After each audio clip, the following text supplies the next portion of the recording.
नमस्कार दोस्तों, गार्गी क्लासेस पर आपका स्वागत है। डेट आज की 7 दिसंबर 2021 और देख लेते हैं इंडियन एक्सप्रेस की इंपॉर्टेंट न्यूज़ जो अभी हम इस वीडियो में डिस्कस करेंगे।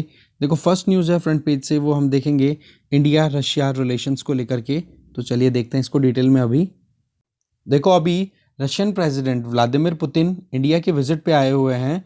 तो AK-203 राइफल की डील फाइनल हो चुकी है, साइन हो चुकी है, जिससे और साथ में जो मिलिट्री लॉजिस्टिक्स की हम बात कर रहे थे वो देखो अभी एक बार थोड़ा सा होल्ड पे रख दिया गया है, उस पर अभी कोई बातचीत नहीं हो पा रही है। मिलिट्री लॉजिस्टिक्स वाला वो वाला पॉइंट था जिसमें अगर मान लो कि रशियन मिलिट्री कहीं ऑपरेट कर रही है तो रशियन मिलिट्री को कहीं ज़रूरत पड़ी लॉजिस्टिक्स सपोर्ट की, तो इंडियन जो आप कह सकते हो स्टैब्लिशमेंट है उनका यूज़ किया जा सकता है। और इंडिया की मिलिट्री अगर ऑपरेट कर रही है और वहाँ पर अगर रशियन मिलिट्री स्टैब्लिशमेंट है और उसका अगर यूज़ करना हो, यूज़ का मतलब वहाँ पर अगर रिफ्यूलिंग करनी हो जो भी जेट एयरक्राफ्ट्स हैं उनको, उस हिसाब से तो वो म्यूचुअल एक मिलिट्री लॉजिस्टिकल पैक्ट होने वाला था, पर उस पर कोई आउटकम अभी तक निकला नहीं है। ठीक है, देखो इसमें इंडिया ने तो अपनी तरफ से चाइनीज़ एग्रेशन को फिर से हाईलाइट किया है, क्योंकि इसके साइडलाइन में आपको पता है 2+2 डायलॉग भी चल रहा है, मतलब हुआ है, जिसमें हमारे फॉरेन मिनिस्टर और डिफेंस मिनिस्टर ने पार्टिसिपेट किया और साथ में रशियन काउंटर पार्ट्स ने भी पार्टिसिपेट किया है।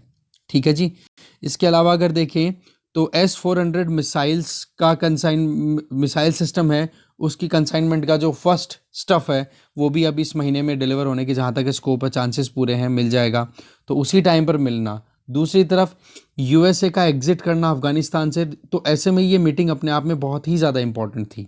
इसके अलावा टेररिस्ट एक्टिविटीज़ को फाइट करना, ड्रग ट्रैफिकिंग को रोकना और ऑर्गेनाइज्ड क्राइम जो भी हो सकते हैं अफगानिस्तान की ज़मीन का यूज़ करते हुए, इन मुद्दों पर दोनों लीडर्स ने बातचीत की है। AK-203 राइफ़ल की बात करें तो इसमें देखो लगभग 6 लाख राइफ़ल्स प्रोड्यूस करने की बात की गई है। ये जो अभी एग्रीमेंट हुआ है इसमें रशियन टेक्नोलॉजी होगी और प्रोडक्शन होगा इंडिया में। ठीक है, यूपी में अमेठी में इसका जॉइंट वेंचर क्रिएट किया जाएगा जिसमें रशियन टेक्नोलॉजी बेसिस पे AK-203 प्रोड्यूस की जाएगी। ओके, इसके आगे अगर देखें, ये जो एग्रीमेंट था जिसमें म्यूचुअल लॉजिस्टिक्स का यूज़ करना था, इसका नाम था रेलोस। ठीक है, the reciprocal logistics support agreement. ठीक है ना, इसको अभी तक कंक्लूजन नहीं मिला, इसको फाइनलाइज नहीं कर पाए हैं। तो ये क्वेश्चन आप ज़रूर ध्यान रखोगे, ऐसे क्वेश्चन प्रीलिम्स में या ऑब्जेक्टिव टाइप एग्जाम्स में आते रहते हैं। ठीक है ना, कि रेलोस करके भी रिसेंटली न्यूज़ में था, किस कंट्री के साथ में इंडिया की रिलेशनशिप है या किसके साथ में इंडिया इस चीज़ को लेकर के एंगेज कर रहा है। ठीक है ना, तो इंडिया और रशिया ये क्वेश्चन बन जाते हैं। 2+2 समिट की बात करें तो इसके बारे में कल हमने देख लिया था कि क्वाड कंट्रीज़ के साथ में तो देखो इंडिया पहले से ही 2+2 समिट करता है, जिसमें जापान, ऑस्ट्रेलिया, US।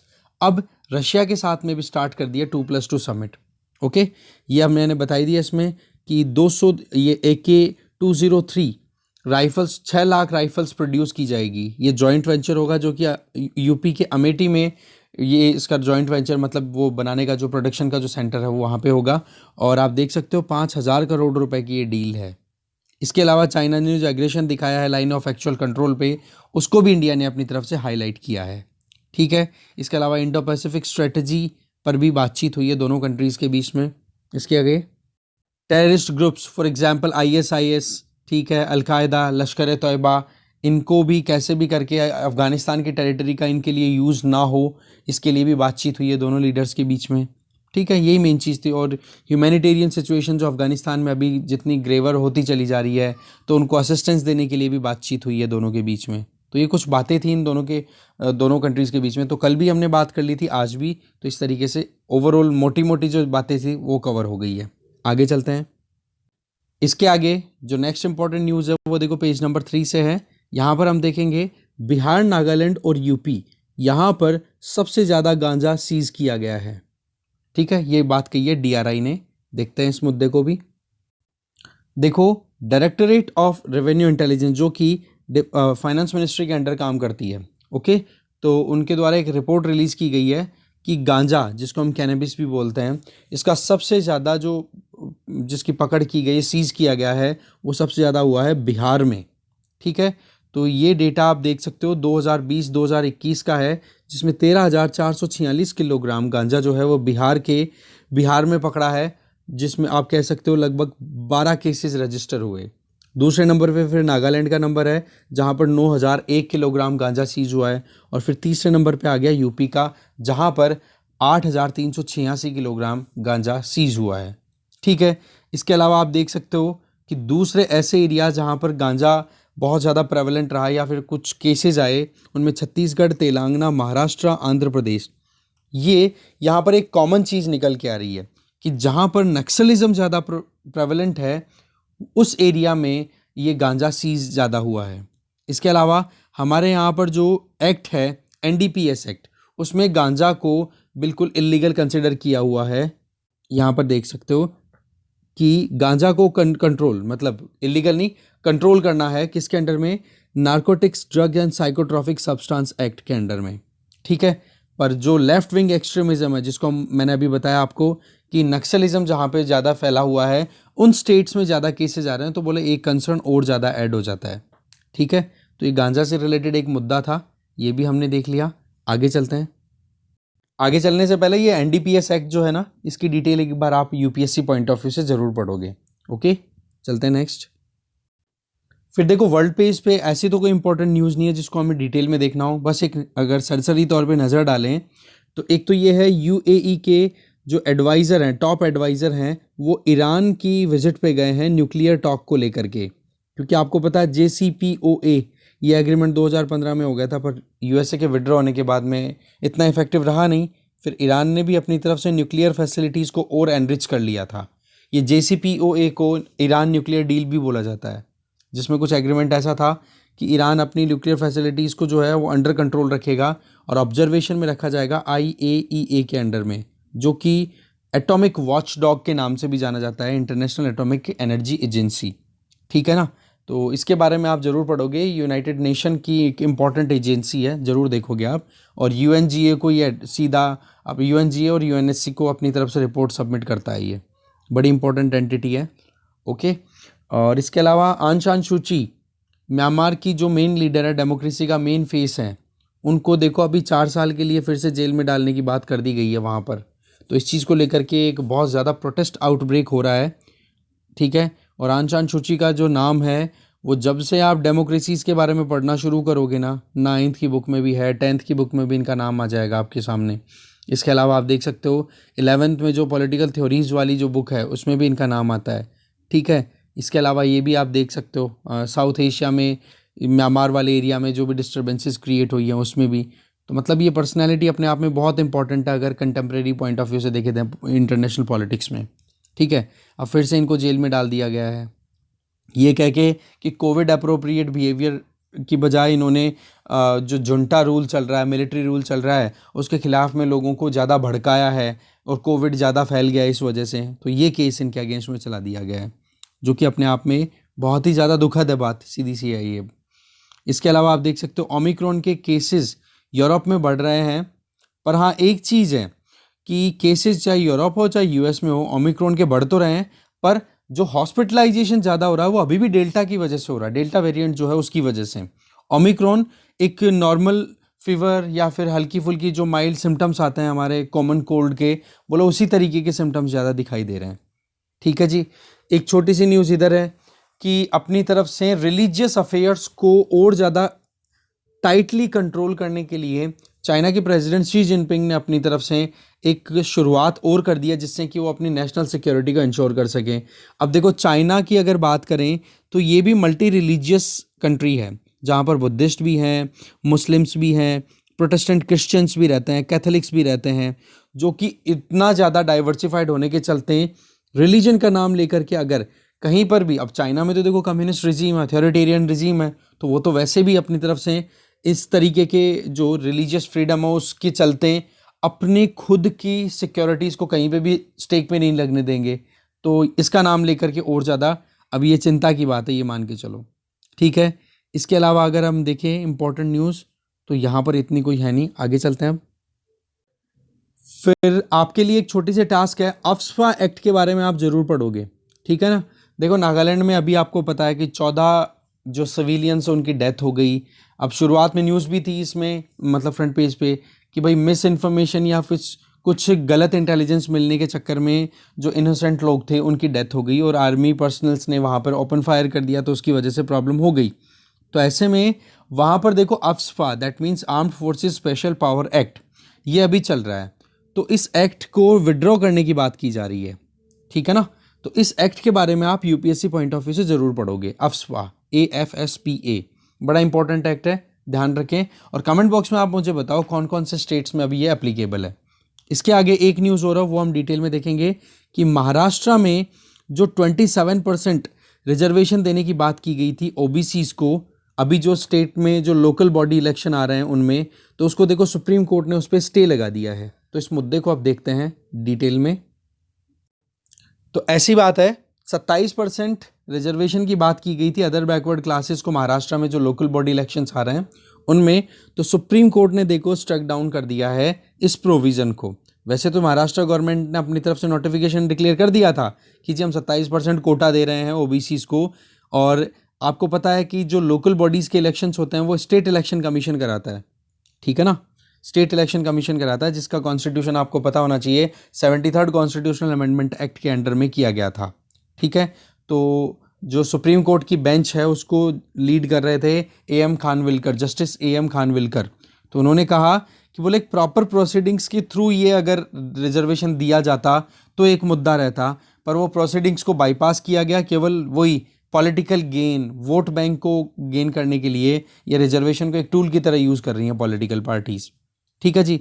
तो यहाँ पर जो स्टेटमेंट दिया गया है ना इस सुप्रीम कोर्ट की 2 जजेस की बेंच ने, तो इन्होंने ये कहा है कि भाई आप जो है वो 3 स्टेजेस के थ्रू अगर ट्रिपल टेस्ट पास करके फिर बाद में ये रिजर्वेशन देते ना, तो हम इसको स्ट्रक डाउन नहीं करते। अब वो 3 स्टेज या ट्रिपल टेस्ट क्या है वो देखो यहाँ पर, 1 सेकेंड। पहला टेस्ट तो ये कि आपको एक अप्रोप्रिएट कमीशन कॉन्स्टिट्यूट करना था जो कि पूरी स्टडी करता है, एम्फिरिकल इंक्वायरी। एम्फिरिकल का मतलब होता है एम्पिरिकल, सॉरी एम्फी नहीं पी, एम्पिरिकल इंक्वायरी का मतलब ऑब्जर्वेशन लेते, सर्वे करते और ये देखते कि वाकई में जिनको हम यहाँ पर रिजर्वेशन देने की बात कर रहे हैं जिस भी कम्युनिटी को, वो कम्युनिटी की कितनी बैकवर्डनेस है, ठीक है ना, स्टेट के अंदर। तो एक तो पहला कदम ये था।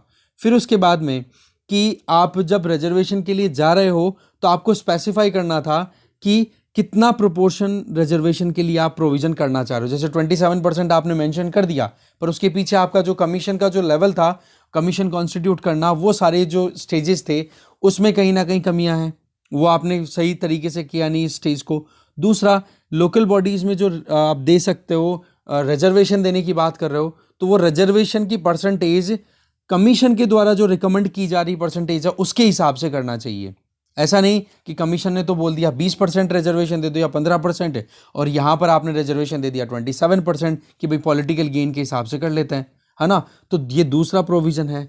तीसरा ये हो जाता है कि रिजर्वेशन जब दे रहे हो तो जो सुप्रीम कोर्ट के द्वारा जो कैप लगाई हुई है 50% की कैपिंग, कि टोटल सीट्स में 50% से ज़्यादा रिजर्वेशन नहीं देना है SC ST OBC के लिए, सबको मिला करके, तो उसको भी आपको ध्यान में रखना था। तो ओवरऑल ये 3 स्टेजेस का लेवल, ये ट्रिपल टेस्ट अगर क्लियर होता तो बोला सुप्रीम कोर्ट इतनी प्रॉब्लम नहीं करता, ठीक है जी।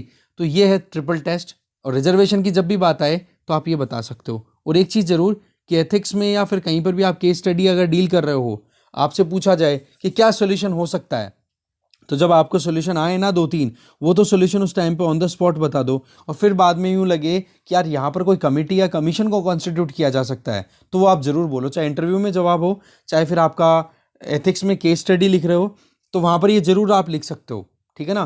कि आपके पास में जो ऑप्शंस है वो तो आपने लिख दिए, बाकी ये बता दो कि भाई एक स्टैट्यूटरी कोई कमीशन या कोई भी एग्जीक्यूटिव बॉडी कॉन्स्टिट्यूट कर दी जाए जो कि पूरा सर्वे करे, फिर उसके बाद में जो पॉलिसीज़ हैं वो बनानी हो। क्योंकि देखिए फार्मर्स की बात करो, जैसे फॉर एग्जांपल फार्मर्स बिल की बात करें, अगर इससे रिलेटेड क्वेश्चन आ गया तो आप क्या डील करोगे? सिंपल सा है जी, कमीशन कॉन्स्टिट्यूट कर दो, वो पूरा अच्छे से पूरा पैनल जो है वो स्क्रूटनाइज कर ले, इंटरव्यू कर ले, सर्वे कर ले, फिर वो रिकमेंडेशन दे, उसके हिसाब से नए लॉज लेकर के आ जाओ, है ना। तो इस तरीके से आप सजेशन में अपनी तरफ से ये बात लिख सकते हो।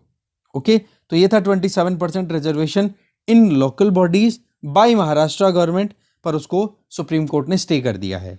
ओके, आगे चलते हैं। इसी पेज पे एक और इंपॉर्टेंट न्यूज़ है, वो है कि इंस्टीट्यूट ऑफ कॉस्ट अकाउंट्स, ठीक है ना, इसके नए प्रेसिडेंट और वाइस प्रेसिडेंट हैं, उनका इलेक्शन हो चुका है। तो प्रेसिडेंट के तौर पे जिनका अपॉइंटमेंट हुआ है उनका नाम है पी राजू अय्यर, ठीक है। और वाइस प्रेसिडेंट के तौर पे जिनका अपॉइंटमेंट हुआ है उनका नाम यहां पर नीचे है विजेंद्र शर्मा। ओके, इनके पास में एक्सपीरियंस है ऑलरेडी, अकाउंट से रिलेटेड एक्सपीरियंसेस इनके पास में अवेलेबल है, ठीक है, ऑडिटिंग और इनसे संबंधित।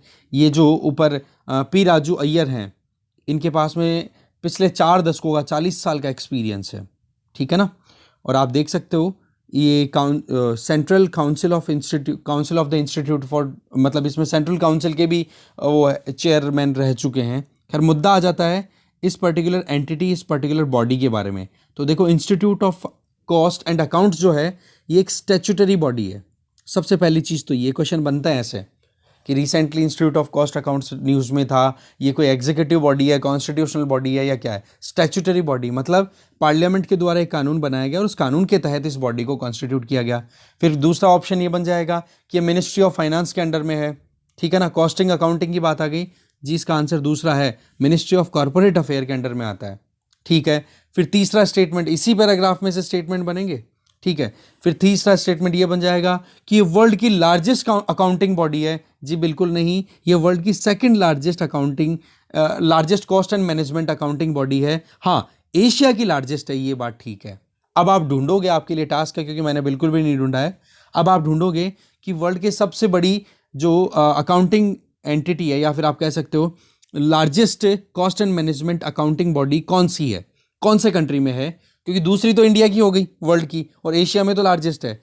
तो वर्ल्ड में और कौन सी है जो वर्ल्ड की सबसे बड़ी है, आप कमेंट बॉक्स में बताओगे या फिर खुद तो देख ही लेना, ठीक है। तो ये था institute of cost and cost accounts के बारे में। आगे चलते हैं। इकोनॉमी पेज पे एक ही इंपॉर्टेंट न्यूज़ है, उस पर नज़र डालेंगे। वो ये कि एक यूनिफॉर्म टैरिफ्स का जो लेवल है वो आना चाहिए हॉस्पिटल्स में, और इसके लिए एडाई जो हमारे यहाँ पर इंश्योरेंस रेगुलेटरी बॉडी है, उसका ये कहना है कि या तो हमें कोई नई बॉडी कॉन्स्टिट्यूट करनी चाहिए, या फिर हॉस्पिटल्स में जो भी चार्जेस लग रहे हैं उनको रेगुलेट करने की पावर भी एडाई के अंडर आनी चाहिए। अब देखते हैं इस मुद्दे को डिटेल में। तो बात कुछ ऐसी है यहाँ पर कि देखो, हॉस्पिटल्स जो हैं हमारे यहाँ पर, अभी कोविड की वजह से आपको पता है कि हेल्थ इंश्योरेंस का कवरेज तो वैसे राइज हो ही रहा है, ठीक है। तो इस केस में जो insurance regulatory development authority of India, इसके पास में बहुत सारी रिक्वेस्ट आई है जो इंश्योरेंस कंपनीज हैं उनके द्वारा।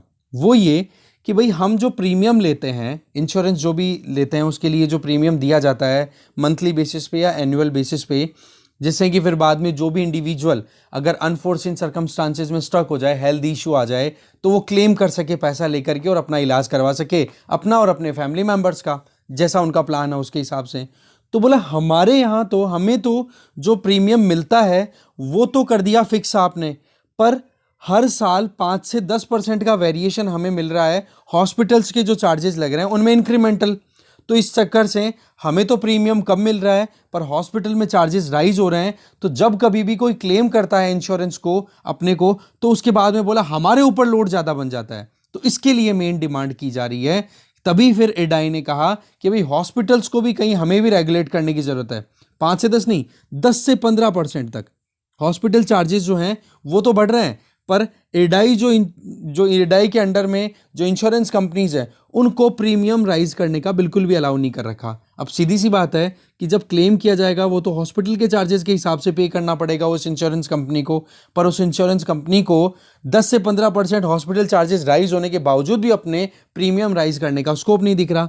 तो एडाई ने ये बोला कि क्यों ना हम हॉस्पिटल्स को ही रेगुलेट करना शुरू कर दें कि भाई, यहाँ पर आपकी जो प्राइसेस हैं पर्टिकुलर एक ट्रीटमेंट के लिए, इससे ज़्यादा नहीं जानी चाहिए, ठीक है। तो ये है मेन मुद्दा। बाकी आपको पता है क्यों हाईलाइट हो रहा है ये ज़्यादा, इसके पीछे कोविड और कोविड से रिलेटेड जो दूसरी जो कॉम्प्लिकेशंस आई है या फिर पहले से कोई बीमारी चल रही है, जैसे यहाँ पर बताया हुआ है कोमॉर्बिडिटीज़, जैसे कोई पहले से बीमारी चल रही है और फिर बाद में कोविड और लग गया, तो इसके चक्कर में, ठीक है।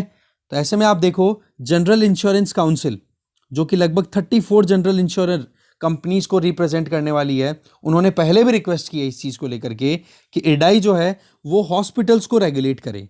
अब इस चीज़ के ऊपर देखो बातचीत होगी कि क्या आउटकम निकलता है। कि देखो, सीधी सी बात है, एक तो मुद्दा जो अड़ने वाला है ना, जो अटकेगा, वो ये कि हेल्थ है ना, ये स्टेट सब्जेक्ट है। अब यहाँ पर अगर इरडाई अपनी तरफ से कुछ कदम उठाता है ना, तो फिर स्टेट्स को भी कंसर्न होगा कि भाई हमारे सब्जेक्ट के ऊपर क्यों सेंट्रल एंटिटी इतना काम कर रही है। एक तो ये मुद्दा। दूसरी चीज, इरडाई खुद रेगुलेट करेगी हॉस्पिटल्स के टैरिफ्स को या फिर कोई नई एंटिटी कॉन्स्टिट्यूट की जाएगी, वो देखने वाली बात है। इसके अलावा जॉइंट वर्किंग के भी स्कोप है, किसके, इरडाई के और नेशनल हेल्थ अथॉरिटी के। तो देखने वाली बात है अब कैसे क्या टाइम पे क्या आउटकम निकलता है, वो देखने वाली बात है। ठीक है ना, क्योंकि हॉस्पिटल्स भी अपनी तरफ से आर्ग्यूमेंट्स देंगे, उनका भी सुनना ज़रूरी है कि क्यों भाई आप प्राइस राइज क्यों कर रहे हो। फिर वो कहेंगे कि इंटरनेशनली हमें ये प्रोडक्ट मंगाने पड़ते हैं, या फिर एक मुद्दा ये भी फंस सकता है कि जी चाइना के साथ में हमारे जब से टेंशन हुई है और वहाँ से जो एक्टिव फार्मास्यूटिकल इंग्रेडिएंट्स जो हम इंपोर्ट करते हैं एपीआईज, बोलो वो महंगे हो गए ना, इस चक्कर से बोला हमारे यहाँ पर ड्रग्स महंगी पड़ती हैं, ट्रीटमेंट महंगा पड़ता है, डॉक्टर्स की कमी है, पेशेंट लोड ज़्यादा है, वो बहुत सारी चीज़ें फिर आएंगी। बाकी तो टाइम बताएगा, ये चीज़ें हैं जिनको हैंडल करना अपने आप में बहुत बड़ा मुद्दा है, राइट। तो देखते हैं बाकी टैरिफ स्ट्रक्चर को कैसे क्या सेटल किया जाता है हॉस्पिटल्स में, क्योंकि हॉस्पिटलाइजेशन तो ये कॉमन हो चुका है। ठीक है, मतलब ये मान के चलो अपनी ज़िंदगी जो है आज अगर आप देख रहे हो तो आपकी उम्र 20 से लेकर के 30 साल के बीच में अगर मानूं मैं, तो ये मान के चलो कि हम बड़े होंगे ना, तब तक पता नहीं हमारा क्या होने वाला है। पर एक चीज़ ध्यान रखना, अपनी हेल्थ को तो भाई फिट रखो यार, ठीक है ना, क्योंकि पहला सुख तो निरोगी काया है। चाहे तुम आईएएस कलेक्टर, चाहे बड़े बड़े सेक्रेटरी, कुछ भी बन जाना आप, ठीक है ना, अगर आपकी बॉडी फिट नहीं है ना तो मामला गड़बड़ है। सामने गुलाब जामुन की प्लेट बड़ी पड़ी होगी, डायबिटिक हो तो वो नहीं खाओगे, घर वाले ही रोक देंगे। ठीक है, तो इसलिए थोड़ा फिट रहो, एक्सरसाइज रूटीन किया करो, आधा पौन घंटा, मतलब कम से कम आधा घंटा तो निकालो ही, पसीना आना चाहिए, स्वेट निकालो। ठीक है, जिससे फिर फिटनेस बनी रहेगी, एंजॉय करो फिर ज़िंदगी को, है कि नहीं। आगे चलते हैं। फिर देखो एक्सप्लेन्ड पेज पे 2 आर्टिकल्स है, दोनों को हम देखेंगे। एक तो ये वाला नागा टॉक्स के ऊपर क्या इफेक्ट जाएगा, अभी जो 14 सिविलियंस की किलिंग हुई है, और दूसरा हम देखेंगे कि रशियन ट्रूप्स जो हैं वो यूक्रेनियन बॉर्डर के पास में डिप्लॉयड हैं, तो उसमें वेस्ट के क्या कंसर्न्स हैं, ये भी हम देखेंगे। ये नागालैंड की पॉलिटिक्स है। और इधर एक ये जो साइड में पेपर क्लिप है, इसमें बताया जा रहा है कि रिसर्चर्स ने एक ऐसी च्युइंगम तैयार की है, प्लांट बेस्ड च्युइंगम, जिसको चबाने से जो भी कोरोना इन्फेक्टेड इंडिविजुअल होगा ना, तो उसके जो कोरोना के वायरस का जो क्वांटिटी है वो रिड्यूस हो जाएगी। जैसे च्युइंगम को चबाने से पहले सलाइवा का टेस्ट किया गया तो कोरोना के इतने सारे वो मिले, कह सकते हो कोरोना वायरस के वो कॉन्सेंट्रेशन, और फिर च्युइंगम चबवाई गई तो उसके बाद में कोरोना वायरस जो है SARS-CoV-2 उसकी क्वांटिटी रिड्यूस हो गई। तो बोले ये ACE2 गम, ठीक है, ये एक तरीके की च्युइंगम है, ये ध्यान रखें आप। ठीक है, ACE2 gum, that means chewing gum है जिसको हम चबाते हैं, च्युइंगम आप जानते ही हो। बोलो उससे कोरोना का ट्रीटमेंट होगा, अच्छी बात है।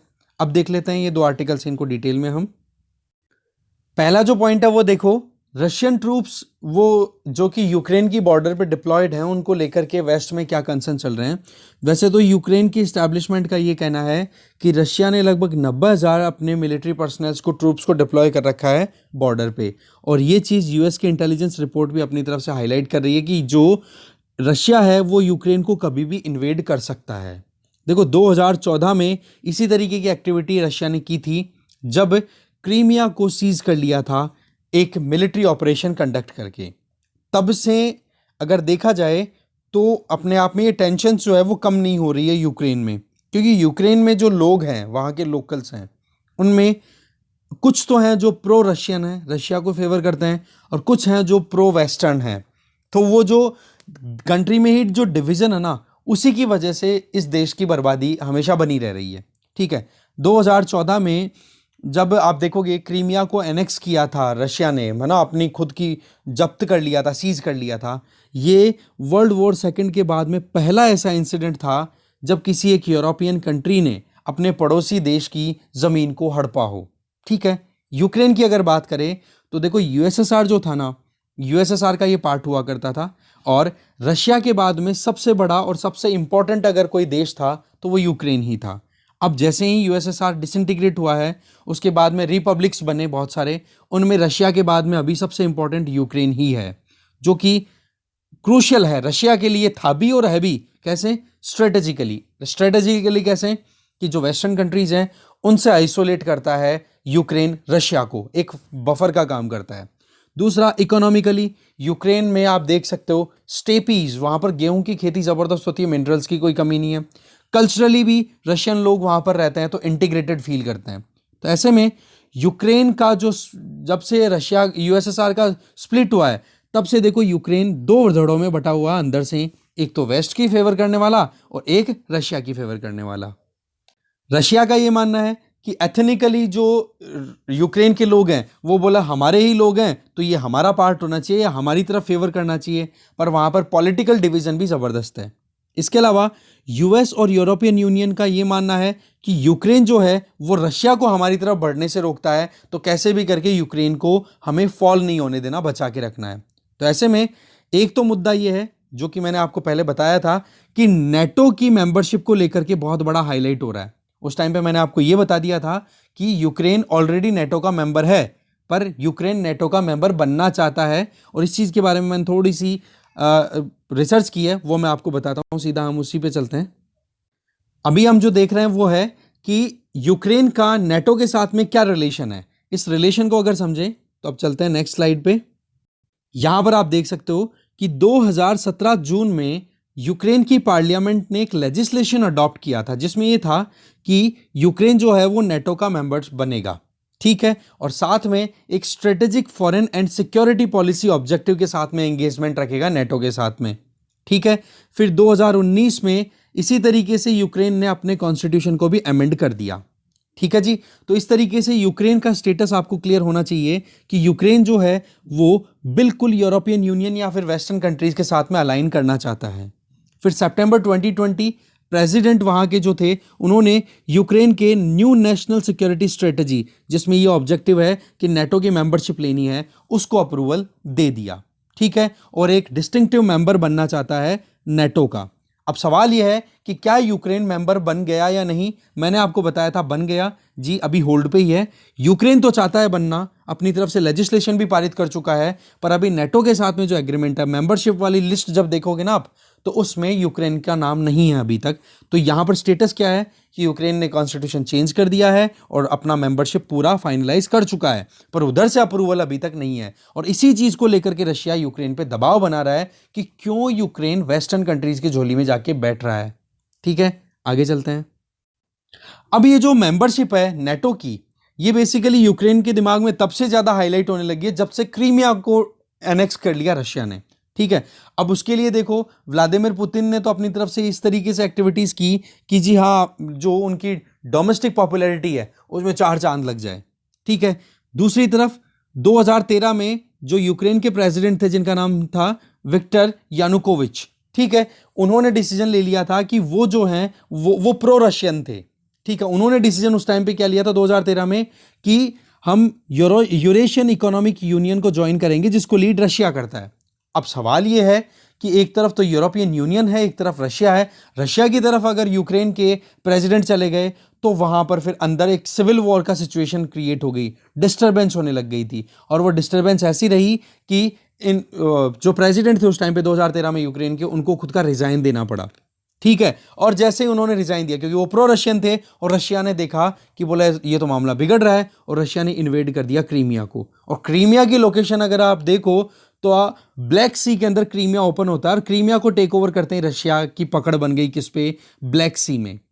क्योंकि अगर देखा जाए ना तो यूरोपियन साइड में ओशियन की एक्सेसिबिलिटी ब्लैक सी से होते हुए ही रशिया इंश्योर करता है, और उसमें क्रीमिया अपने आप में ज्योग्राफिकली बहुत इंपॉर्टेंट रोल प्ले करता है। और इसीलिए यूक्रेन पर भी दिमाग लगा के बैठा है रशिया कि कैसे भी करके यूरोपियन यूनियन या वेस्टर्न कंट्रीज के धड़े में जाकर के अगर यूक्रेन चला जाता है तो बोला मुश्किलें बहुत हो जाएंगी ट्रेड के लिए या अपनी स्ट्रेटेजिक पकड़ के लिए, ठीक है जी। तो ये पूरा मुद्दा था, वो हमने देखना था, समझ लिया होगा आपने। और जो मैंने मैप पहले से ऑलरेडी शेयर किया हुआ है टेलीग्राम चैनल पे, उसको मैं हाईलाइट कर दूंगा, उसको फिर से आप देख लेना, ओके। और अगर नहीं शेयर किया है तो मैं शो कर दूंगा, वहां पर आप देख लेना, ओके। तो ये था मुद्दा, आगे चलते हैं। फिर देखो लास्ट आर्टिकल ये है कि अब नागालैंड में क्या रहेगा बातचीत का, क्योंकि सिविलियंस की डेथ हो गई ना, तो इसके चलते हैं कहीं ना कहीं एक बार तो ठंडे बस्ते में जाएगी बात। और ये जो सेपरेटिस्ट ग्रुप हैं जैसे NSCN-IM की हम बात करते हैं, तो ये तो वैसे भी अपनी तरफ से ऐसे ही मौके ढूंढते हैं कि कैसे भी करके हम हमारी बात को मनवाएं इंडियन गवर्नमेंट से। तो देखो 14 जनों की डेथ हो गई इंडियन आर्मी के एक ऑपरेशन के चलते हैं, जिसको वैसे तो अपोलोजाइज कर दिया, अब अपोलॉजी से कुछ होता नहीं है ना। बाकी जो पेरेंट्स हैं जिन इंडिविजुअल्स की डेथ हुई है, जो भी कोल माइनर्स थे, तो उनके पेरेंट्स का ये कहना है कि जी जिन आर्मी ऑफिशियल्स ने ये डिसीजन लिया है ना, उनके खिलाफ में कार्रवाई होनी चाहिए। खैर आ जाओ, अभी बात क्या है कि NSCN IM इसक मुइवा का ये ग्रुप है, इनका ये कहना है कि ये ब्लैक डे था, बहुत ही गलत काम हुआ है, और पिछले कुछ सालों की अगर बात करें तो बोले ये बिना मतलब एक्सपेक्टेड ही नहीं था। और देखो मेन मुद्दा जो है वो यहाँ पर अटक जाता है arm forces special power act AFSPA 1958 का एक्ट है। तो बोले इस तरीके के इंसिडेंट जो हैं वो बोले बहुत ही ज़्यादा इम्प्लीकेशंस या बहुत ज़्यादा मुश्किलें पैदा कर देते हैं इस नॉर्थ ईस्ट में जो इंसर्जेंसी को टैकल करना या पीस प्रोसेस को स्टैब्लिश करने के लिए। ठीक है जी। तो अब बात यह है कि अभी स्टेटस क्या है। अभी स्टेटस आपको पता है कि जो फ्रेमवर्क एग्रीमेंट है उसमें कुछ नॉर्म्स या कुछ गाइडलाइंस लिखी हुई हैं। अब उसको सेंट्रल गवर्नमेंट अपने हिसाब से इंटरप्रीट करती है, और ये जो सेपरेटिस्ट ग्रुप है मेन जो जिसको लीड कर रहा है NSCN IM इसक मुइवा लेड ये ग्रुप है। ठीक है, तो ये ग्रुप अपने हिसाब से इंटरप्रीट करता है, तो इंटरप्रिटेशन डिफरेंट है। डिमांड पे अड़े हुए हैं दोनों तरफ से, क्योंकि इन लोगों की डिमांड क्या है, जो नागा ग्रुप है सेपरेटिस्ट ग्रुप, कि बोले एक तो सेपरेट हमें फ्लैग चाहिए और एक हमारा कॉन्स्टिट्यूशन सेपरेट होना चाहिए, और सेंट्रल गवर्नमेंट इस चीज़ को एंटरटेन करने के लिए बिल्कुल रेडी है नहीं। इसके पीछे आपको कारण पता होना चाहिए कि 5 अगस्त 2019 जब से इंडियन गवर्नमेंट ने पार्लियामेंट के थ्रू आर्टिकल 370 को एब्रोगेट कराया, इनइफेक्टिव बनाया है, तब से वहाँ के जो कॉन्स्टिट्यूशन की बात करें या वहाँ का जो फ्लैग था कश्मीर का उसको हटा दिया गया। तो बोले इस चीज़ को हम कैसे मान सकते हैं जब हम एक देश एक निशान एक विधान वाले कॉन्सेप्ट पे काम कर रहे हैं। ठीक है ना। तो ऐसे में ये मुद्दा अपने आप में हाईलाइट हो रहा है। अब ये चीज़ है कि अब कोई आउटकम निकलेगा कि नहीं, तो इसके लिए एक बार तो देखो ठंडे बस्ते में जाएगी बात। ठीक है, क्योंकि फिर वही अपनी बात पे फिर से अड़ जाएंगे कि हम तो एग्रीमेंट तभी करेंगे पीस एग्रीमेंट जब ये हमारी बात मानी जाए। ठीक है, तो ये मुद्दा हाईलाइट हो रहा है। और आप देख सकते हो सेंट्रल गवर्नमेंट लगातार 2015 से अपनी तरफ से बातचीत कर रही है कि जी हमने एक फ्रेमवर्क एग्रीमेंट फाइनलाइज कर लिया है, पर अभी तक उस पर फाइनल डील नहीं हो पाई है। ठीक है जी। और जो मुद्दे हैं वो इतने ज़्यादा हाईलाइटेड हैं नहीं। ठीक है, और ये जो फ्रेमवर्क एग्रीमेंट है इसको इंटरप्रीट डिफरेंटली कर रहे हैं, कॉमन अंडरस्टैंडिंग है नहीं, ना तो सेंट्रल गवर्नमेंट के बीच में और ना उधर आप देख सकते हो ये नागालैंड का जो सेपरेटिस्ट ग्रुप है NSCN IM। अब इन दोनों के बीच में अंडरस्टैंडिंग के लिए एक इंटरलोक्यूटर पहले तो RN रवि नाम से हुआ करते थे, फिर अभी अक्षय मिश्रा जी को वहाँ पे अपॉइंट किया है, पर वो भी कह रहे हैं कि अभी एक बार थोड़ा सा ब्रेक लगाने की नौबत आ जाएगी, कारण कि वहाँ पर अब नाराज़गी आ गई है लोगों के मन में, और उस नाराज़गी का फ़ायदा ये जो सेपरेटिस्ट ग्रुप हैं वो उठा सकते हैं। राइट। दूसरी तरफ अगर देखो तो ये जो फ्रेमवर्क एग्रीमेंट है जो कि 2015 से बोल रहे हैं कि फाइनल हो गया, पर अभी तक साइन तो हो नहीं पा रहा है, दोनों के बीच में फाइनलाइज हो नहीं पा रहा है। तो इसके लिए ये है कि नागालैंड के जो लोग हैं वो अपनी आइडेंटिटी, अपनी कल्चरल जो आइडिया है या आइडेंटिटी है उसको बिल्कुल कॉम्प्रोमाइज़ नहीं होने देना चाहते। दूसरा 1998 से ये कॉन्फ्लिक्ट जो है किसके बीच में, Indian state that means government of India and Nagaland की जो सेपरेटिस्ट ग्रुप है इनके बीच में कंटिन्यू चलता आ रहा है। तो बोले इस चीज़ को सेटल करने के लिए इतनी कोशिशें की जा चुकी है, पर कोई आउटकम ब्रेक थ्रू मिला नहीं है अभी तक भी। ठीक है जी। तो ये मोटी मोटी जो चीज़ थी वो हमने देख ली है। ओके, अब बाकी तो टाइम बताएगा क्या होता है क्या नहीं। एक बार तो मौका मिल गया है नागालैंड के लोगों को या फिर ये सेपरेटिस्ट ग्रुप हैं उनको अपना खुद का फ़ायदा उठाने के लिए। ठीक है, और अभी एक बार टाइमलाइन पे अगर नज़र डालें तो वो देखते हैं कौन कौन से सेपरेटिस्ट ग्रुप्स हैं वो ऑपरेट कर रहे हैं नॉर्थ ईस्ट में। ये आप देखो, एक तो NSCN के निक्की सुमी फैक्शन, निक्की सुमी करके लीडर वो लीडर है, और NSCN एक तो ये ग्रुप है। ठीक है, इसके अलावा NSCN के खांगको कोन्याक फैक्शन पीस टॉक में चल रहा है 2019 से अभी तक सेंट्रल गवर्नमेंट के साथ में। अलग अलग ग्रुप हैं ये देखो आप। फिर 23 कुकी एंड जोमी ग्रुप, ये भी अपनी तरफ से ऑपरेशंस को सस्पेंड कर चुके हैं, गवर्नमेंट के साथ में बातचीत में चल रहा है कि नियर कंक्लूजन चल रहा है। एक ग्रुप है दिमसा नेशनल लिबरेशन आर्मी जो रिसेंटली आपने देखा होगा दिमाशा, वो ट्रक ड्राइवर्स को उनको जला दिया था जब उन्होंने फिरौती मांगने की कोशिश की थी और दिया नहीं इन्होंने। ठीक है, इसी तरीके से कमातापुर लिबरेशन ऑर्गेनाइजेशन, ये नॉर्थ बंगाल और वेस्टर्न असम में ऑपरेट कर रहा है। इसी तरीके से honey trap national liberation council, ये मेघालय में ऑपरेट कर रही है। इसका केस अभी लगभग 1-1.5 महीने पहले हाईलाइट हुआ था। ठीक है, इसके आगे नेशनल लिबरेशन फ्रंट त्रिपुरा, ये त्रिपुरा में चल रहा है। बोडो ग्रुप, ये आप देख सकते हो, बोडोलैंड, दैट मीन्स आप जानते हो असम की। कार्बी एंगलोंग, ये भी असम वाले एरिया में ऑपरेट कर रहा है। अभी पिछले 2 सालों में लगभग 3,922 इंसर्जेंट्स ने देखो सरेंडर किया है और 4,000 के लगभग जो हथियार हैं वो जब्त किए गए हैं। तो ये थोड़ी सी सक्सेस कह सकते हो इस गवर्नमेंट की जो अभी चल रही है। ठीक है, बाकी तो देखो पीस प्रोसेस इनके साथ चलते रहते हैं और इनकी भी क्या है कि अपनी रेलेवेंस को ये कभी भी रिवाइवल देना चाहते हैं ना, तो फिर इस तरीके के मुद्दों को हाईलाइट बहुत ज़्यादा कर देते हैं। और रही सही में अब तो इंडियन मिलिट्री के द्वारा ये गड़बड़ हो गई तो इसका और ज़्यादा थोड़ा सा रिस्क बन रहा है। अब देखने वाली बात है, टाइम बताएगा क्या होगा। ठीक है, तो इस डिस्कशन में जो भी चीज़ें थी वो हमने डिटेल में देख ली है। Thank you very much for watching this video. और मैप आपको टेलीग्राम चैनल पे मिल जाएगा, मैं शेयर कर रहा हूँ, और उस मैप को रिवाइज करते रहा करो। ठीक है, ये ज़्यादा अच्छा रहेगा। Okay, thank you very much.